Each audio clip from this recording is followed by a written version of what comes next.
prevail. But I don't really think that that's true. I think echoing, what both ladies have said, there are advantages and disadvantages to both types of platforms. Obviously, one of the big advantages to centralized exchanges is that, you have an entity that is holding your coins now. That can be seen as an advantage or a disadvantage, right? A lot of people don't want to have to deal with, keeping their own keys and custody and all of that kind of stuff. Furthermore, of course, like both of them mentioned, we also have futures platform, derivatives, and all of that. And whilst some of those are prevalent in decentralized exchanges, they don't really work that great for the time being. And I would say I saw 2019, everything in the DEX world was being built. I went to all the conferences and I saw everyone talking DeFi. And none of it was really built yet. And none of it was user friendly. DEXs have been around for a while, but none of them were really, were very user friendly. But centralized exchanges were. And furthermore, we have been able to provide a large amount of new features as well. I think in general, any smart company wants to create the best user experience for their user, right? And so you want to make the most out of both models. I was recently speaking on an AMA with Jason Wu, who's from Definer, and his clear vision is that is one that I also share, which is DeFi and CeFi will work hand in hand in the decade to come. And then we'll see.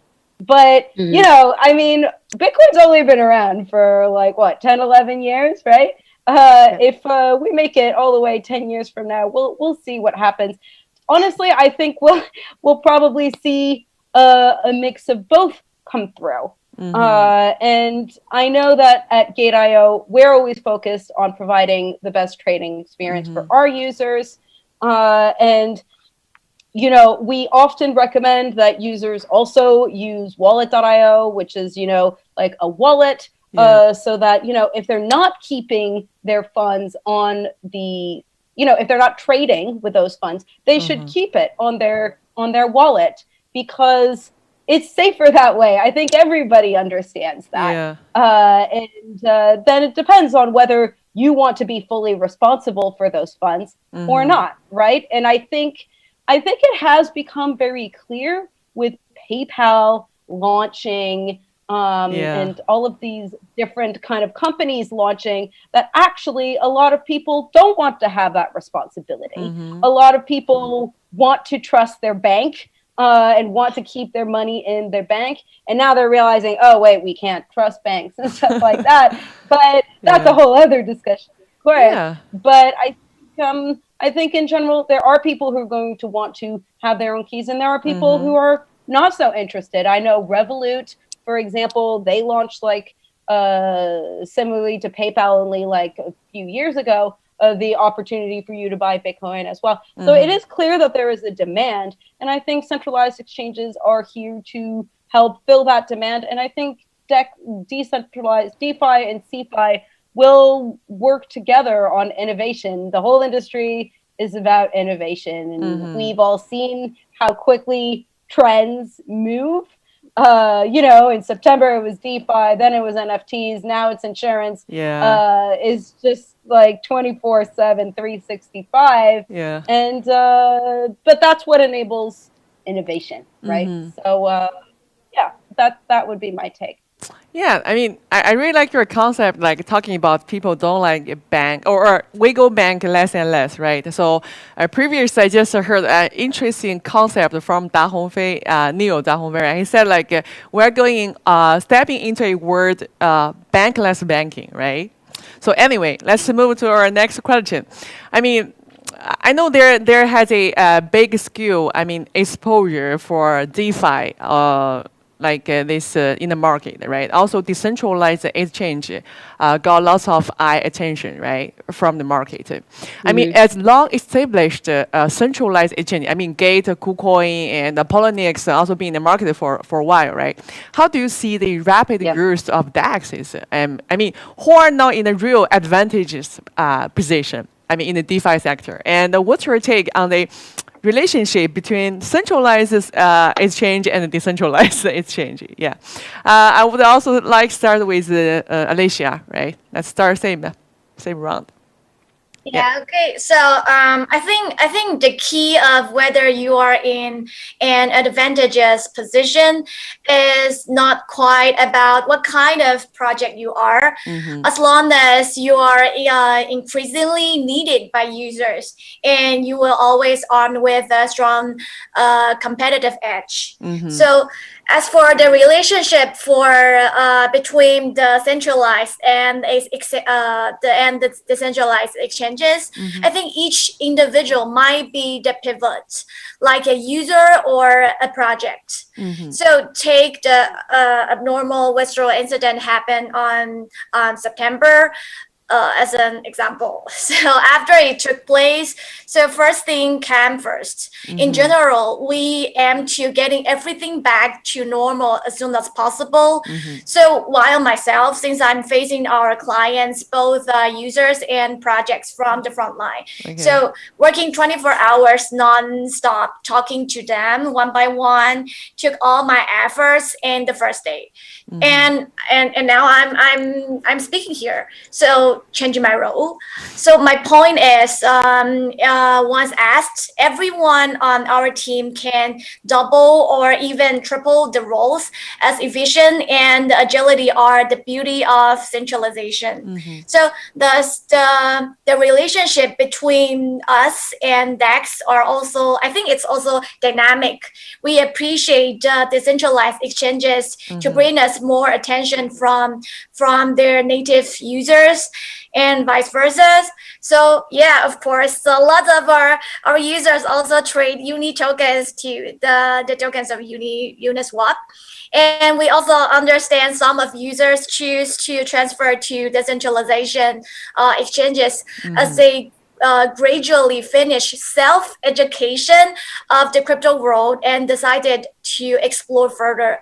So it should not be a zero-sum game. Just as the survey from PwC this year, only 6% of people ever heard about crypto. Wow. And all of us in this industry, only 6%. So all of us are working for them. And I think we centralized one and the decentralized ones should first try harder to get the number grow, and until like everyone become familiar enough with crypto, I will rethink the relationship between centralized exchanges and decentralized exchange again. Thank you very much. Before that, just working on it. Just go back to work. We still need to work hard, right? On the different sectors. Yeah, only 6%, right? It's Yeah, that's Jure. So, what's your take on this? Yeah, I agree with most of the points that she's saying. I think the relationships between DEXs and us is complementary. So we each offer our unique features to users. So as also as I was saying earlier, so I think we would coexist and like prosper together in the near future and in the longer term, because we so for a lot of projects, especially this year, they want the launch on DEXs without any due diligence. So a lot of people, there were a lot of rug pulls. A lot of retail users got hurt because there was no vetting of projects. So at Centralized Exchanges, we have a dedicated team to vet the quality of the projects before we decide to list and have users trade different pairs. So that's what DEXs are lacking, and especially newcomers don't understand a lot of the fundamentals, and they see, oh, this project went 10x, 100x, they got in and the team disappear. That happens so many times. This is different than ICOs, right? That most of the time it happened on DEXs. And then we look at the quality of the team, we do our due diligence, and we make sure, try as hard as we can to make sure that retail users don't get hurt, because once they get burned, they leave the space, and then we lose them like for years probably, and they might never come back. And we need to attract more people to come.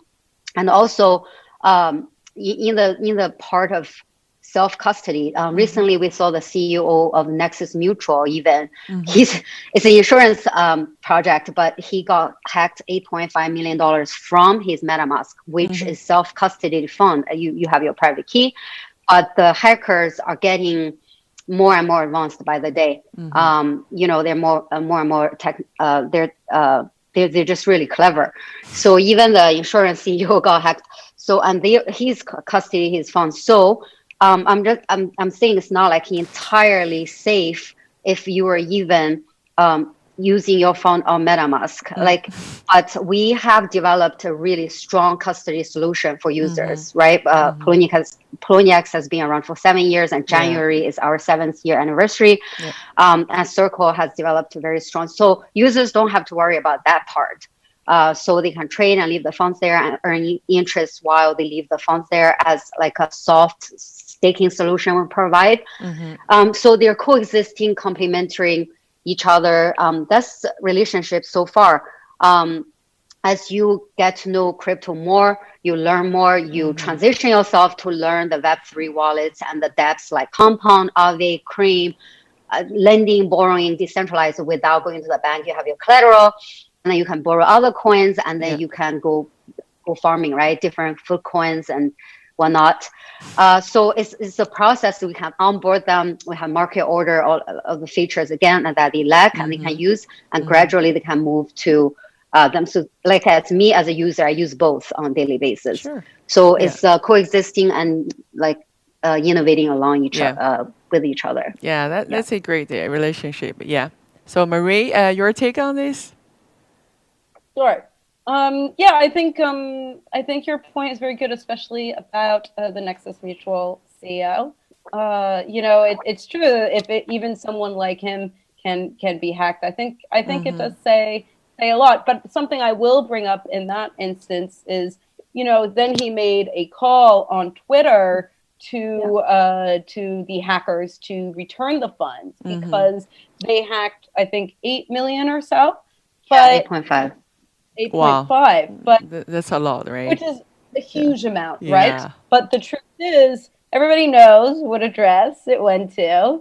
So, I mean, it's going to be pretty difficult for them to, take it back out. And I think this is a big point, because now enough people understand there are people watching everywhere. And as a result from that, I'm seeing increasingly there are hacks, and then the person who is hacked sends out a message on Twitter or something saying, okay, good job, return the funds, and I'll give you the bug bounty like he suggested. And I wouldn't be surprised that the hacker, decides to go through with it, because the truth is now, being able to cash out on the other side, especially now that we're going to be seeing regulation really come through next year, it's going to be more and more difficult for them to cash out. Now, that doesn't mean you can ignore all of the risks, obviously, but I think it's an interesting point to make. However, talking about DeFi and, that, what I will say is, the DeFi sector is very nascent. Like I said, I met a lot of these DeFi projects back in 2018 and 2019, and it was really smart of them. They were spending the bear market building their products. Now, a lot of them were not successful, and I have not seen them, but some of them were. But that's the crypto space, right? But some of them were, and the ones that were are the ones that were responsible for the DeFi boom of the summer and September. But we have to be realistic in their limitations. Can they scale to a larger level? Can they prevent high-scale hacks? Are they really that user-friendly? I can't really answer like for any platform. Yes, for all three of these questions, and I'm sure there are lots of other questions I haven't even thought about. You know, Sure. so I think there's still a long way before they go mainstream. And I will add this. There's also a long way until Bitcoin is mainstream. We're only at 300 billion market cap, right? I mean, we're still so far away from hitting the market cap of gold. There's still so much for us to do. So furthermore, one of the other things is any centralized exchange I know is working on bridges into the decentralized sector. And with a huge technical capacity, these players like us at Gate, like KuCoin, like Poloniex, all have, there's going to be, you know, amazing products that comes out of all of that. And probably not just entirely from our side, but also through us joining forces with decentralized platforms, et cetera, et cetera. Yeah. So I think there's a lot more. Last thing I will say in terms of DeFi, I have seen, obviously, you know, in the DeFi space, the DEX space, there are all these pools. You know, and Zure was talking about you know, the rug pulls and stuff like that. And it's true that being able to do that due diligence is really important. It's one of the reasons that you like to invest in coins. But I will say for sure, we've taken a look at some of the DeFi coins, and I think any smart person, you know, takes tips from what they see people are doing well, right? And we've seen some of the coins in the DeFi space working well, and we said, okay, you know, it seems like a good quality project, and then we were able to fast track, you know, instead of like going through the mountains of submissions that we get on a daily basis to be listed on the exchange, right? Interesting. So it's kind of like a shortcut. And often, because the gas fees on decentralized exchanges can be very, very high, it's often more profitable for users to actually exchange them on a centralized exchange. Agree. So. Yeah. Thank you very much. So we come to our next question. As we just mentioned, we have lots of like new trends in DeFi sector, like let's say like NFTs, like we also have insurances on top of DeFi. So how should those, like you guys, the digital asset exchange, to deal with this new economic trend and adapt them to it? You know, I mean, I really want to have your ideas how you deal with those kind of new concepts. So let's start with Zure from Poloniex. Yeah. How do we adapt to the new trend? Yeah, that's the question, right? Yeah. From Poloniex, we adapt ourselves by adopting the EMM model from DEXs. We integrate yield farming decentralized platforms like Compound and Aave onto our platform. It's a work in progress. It hasn't finished, but we can integrate in the back end.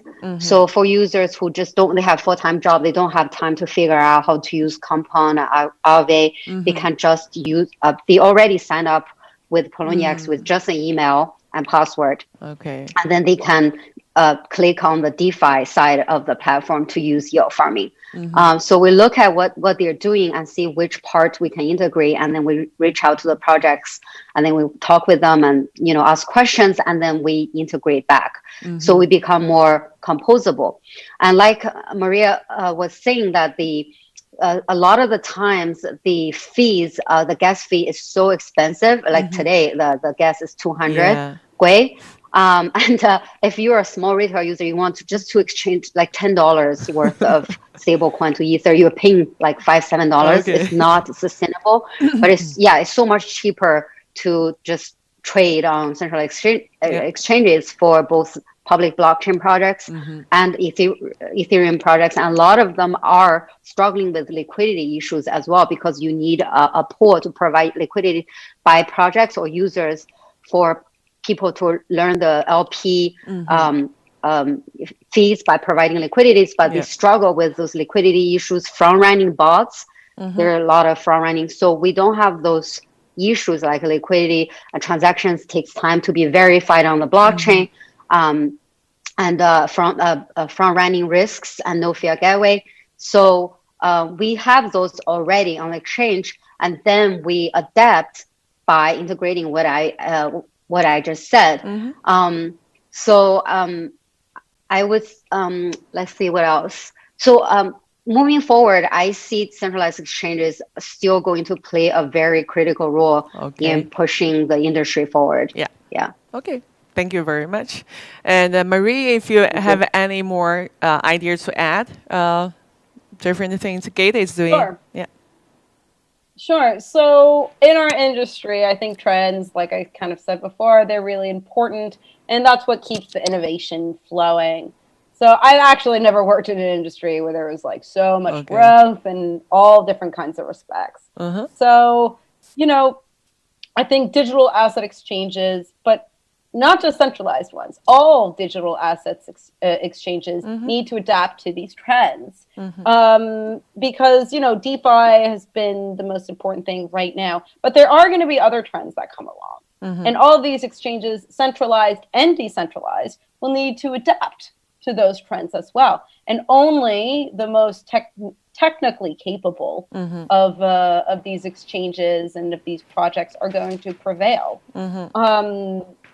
So I think this is an important point. A lot of these, DeFi or DEX projects, they're great, but, they have a pretty small team. They might not be ready to scale, and, they're great for DeFi, but what happens when there's a new trend and there are new things that we kind of need to jump on? Whereas a lot of these centralized players, like we've been around since 2013, so we celebrated our 7-year anniversary in April of this year. We have hundreds of developers, and they all always work on very high quality projects, very high quality features. And I think what Zure was saying, we've seen what users like from the users like in the decentralized exchanges, and we're adapting some of that. So we also offer like yield farming. We also offer staking. We're also staking like ETH 2.0. Like we've seen what people are interested in, right? And we're adapting to that. And like we're not decentralized exchanges, but we can provide a lot of features that decentralized exchanges were providing before, and you thought it was, specific to them, but actually it's not, right? Yeah, I understand. So just adding like lots of DeFi features into the centralized exchanges, right? I mean, new features. For sure. Yeah. So. For sure. Yeah. Thank you. And the last thing that I will mention is we haven't really talked about regulation, and I'm sure like there are lots of talks where you guys will talk about regulation, but obviously regulation lags behind technological and economic trends, but in 2021 there will be regulation. Okay, regulation also very important. There will be a question about custody, about transparency, and any company that isn't abiding by all of that regulation, it's okay for now, but it won't be okay in the future once all of the regulation goes through, and they need to figure that out. Yeah, regulation is alongside with the blockchain industry, right? There are always lots of discussion on that. Thank you very much for sharing. Alicia, if you have anything to add on this question, I would like to have your voice. Okay, so I think I'm gonna start with a bigger scale.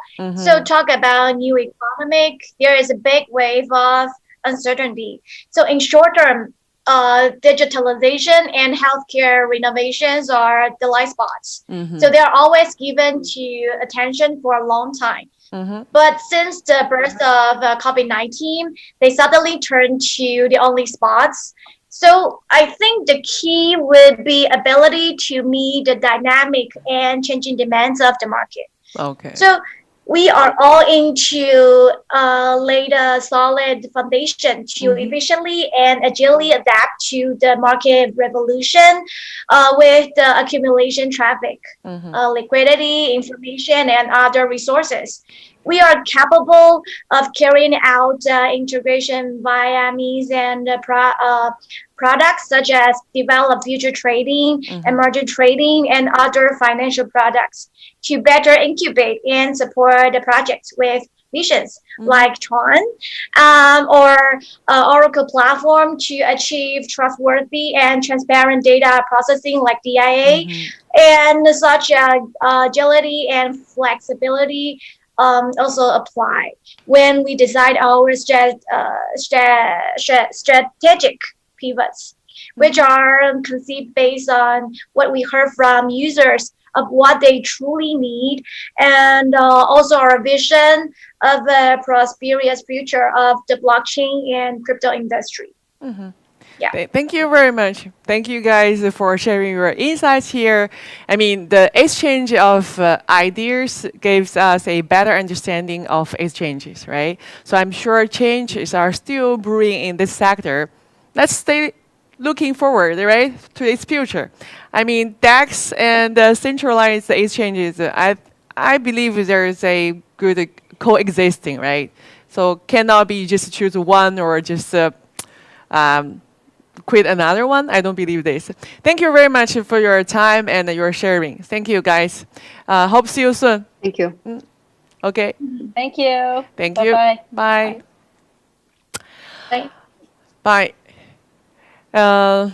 We come to our next panel talking about the media sectors, right? Me also as a CBDO of CoinTech China, also a top leading media in blockchain. I'm fully aware of the importance of media in the industry, right? It is practically important to give comprehensive news to coverage and create a healthy environment for mainstream public opinion within the crypto industry. As blockchain technology continues to evolve, media plays a critical role in the supporting growth of decentralized storage and delivering use cases of digital decentralization and 5G new infrastructure construction, like smart city and cloud platforms, right?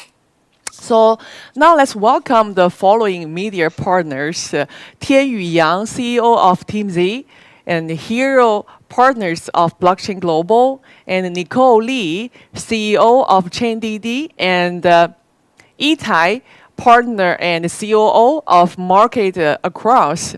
So they will join a panel discussion, talk about innovative growth of blockchain spurred by industry media outlets. So guys, hello, welcome.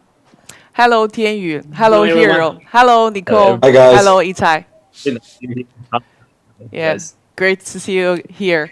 So I believe our next discussion on the blockchain media will be very inspiring. So stay tuned. I'll start with my first question.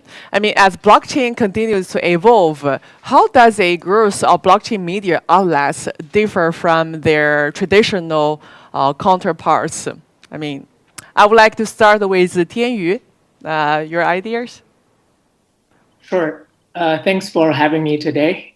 This is Tianyu Yang from Team ZNC. So the difference between the traditional media and blockchain media, we can see some points here. I want to share some points with everyone. Point one, I think blockchain media has more deep contents. Why I say this? Because the range of traditional media is so much bigger than blockchain media, right? So the reason is very simple, because blockchain or crypto industry is still very new, and the news in this industry are still very limited. So this make blockchain media contents are more deep and professional. So it's very hard to find some, like say, daily news or information even connect with startup stories. The more news or information that we could find every day in blockchain media is more focusing on blockchain technology and positive or even negative news about cryptocurrencies. So this is point one. Blockchain media has more deep content. Yeah. Point two, I would say, as blockchain media, we are more international and global. Okay. Blockchain media is more global than traditional media, I want to say. Yeah. It can show in blockchain media contents. You can see a lot of great media platform has a lot of language support, and even the team are quite diversity and international. Compare with other traditional industry, blockchain communities still very small, as we know. So only depending on one areas or one language cannot give, let's say, our audience enough news. Also, this will make blockchain media platform very difficult to attract international fans. So this make blockchain media became more international than traditional media. The last point three, I think blockchain media needs to connect with SNS channel. Another, we also can say social media SNS channel is sort of equivalent for blockchain media. Here's more connected with point two because of blockchain media has the international character. This made blockchain media needs to work more close with global social media like Twitter or Facebook. Not only give news and information in your own platform, also needs to connect with the global social media platforms to transfer information even out of your country. So this made blockchain media need to be very good performance in the social media platforms. So Thank you very much, Tianyu. Thank you very much. So Hero, also would like to have your voice here. Thank you. Hello. Hey. Yeah.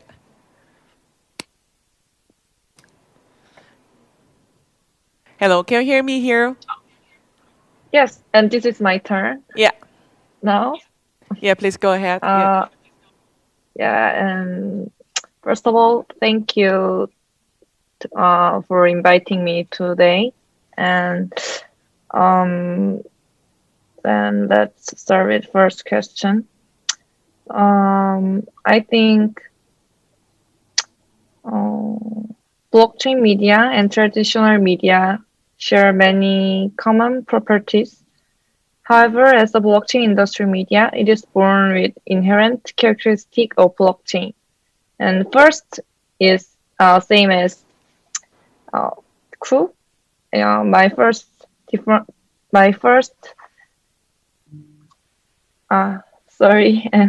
globalization, and blockchain and digital economy has their own genes of blockchain globalization. Project financing, target investment, and digital asset transaction are all globalized and 24/7. So does the blockchain media.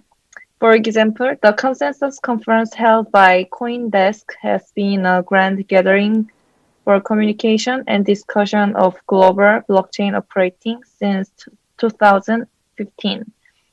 So based on this, our company, which is Block Global, established block technology in China in March 2018, Coin in Korea in June, Block Times in Taiwan in August, Bcast in Thailand, and also Bcast in Thailand in 2019, which basically complete the distribution of Asia media.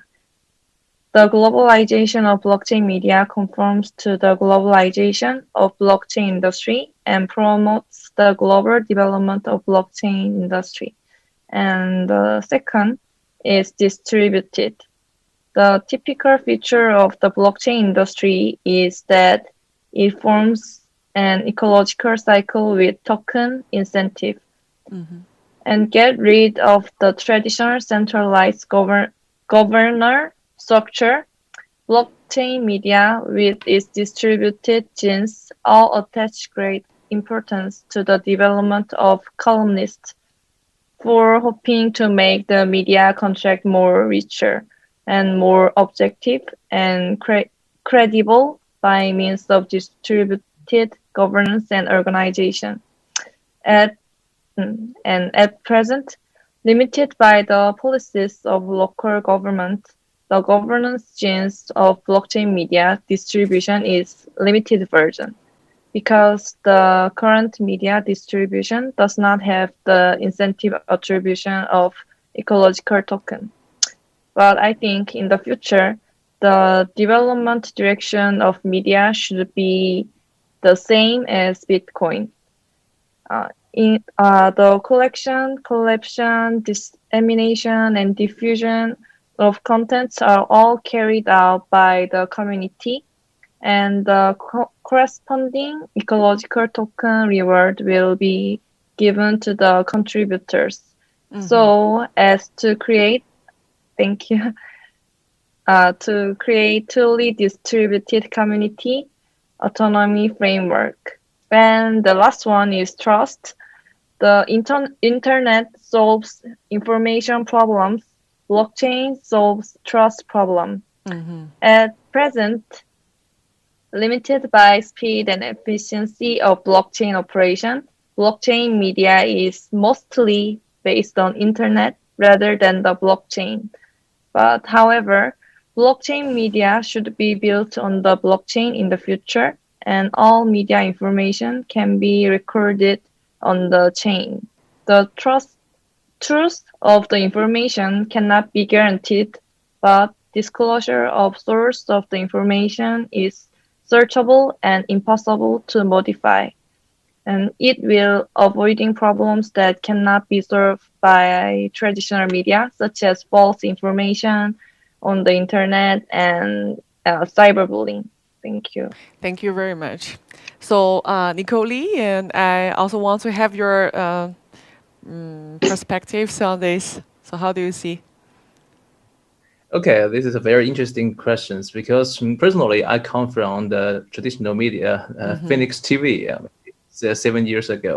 It's a long time story. That. Yeah. I think the biggest difference lies in the roles of blockchain media. In the blockchain industry, media doesn't only take the responsibilities of reporting on facts, distributing news, and connecting resources, but also participate in the development of the industry from technical, community, and product service-wise. This is a very unique, very interesting industry. Blockchain is still in its infancy and has a certain degree of technical barriers, shortcomings, whatever. Only with the product development and technical integrations that cater to users' needs, as well as an in-depth understanding of the whole industry ecosystem, can blockchain media better contribute to the industry development and take care of the real needs of industry insiders and entrepreneurs. Yeah. Personally, ChanDD and we are working on it, industry to put industry combined with the blockchain technology to try to a new way to finding out some new business model of the, transfer from the traditional media business model to another level. So that's my view. Thank you. Thank you very much. So Itai, sorry to put you at the last.